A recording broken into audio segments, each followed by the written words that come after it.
Sunday మార్కెట్కి వెళ్ళినప్పుడు అయితే అక్కడ ఇన్స్టెంట్ ప్రీమిక్స్ అయితే కనబడింది, పాయసం ప్రీమిక్స్. ఇది వచ్చేసి గోధుమలు బెల్లం కలిపేసి ఉంది.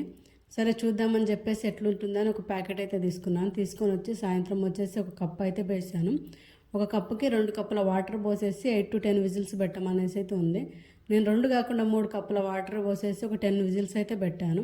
10 విజిల్స్ పెట్టిన తర్వాత అందులో అయితే ఒక కప్పు వాటర్ అయితే మిగిలిపోయింది. ఇలాగా దాన్ని అయితే మళ్ళీ విజిల్ లేకుండా వితౌట్ విజిల్ పెట్టేసి అయితే మంచిగా ఒక 5 మినిట్స్ ఉడికిచ్చేస్తే మంచిగా ఇలా మెత్తగా అయితే ఉడికిపోయింది.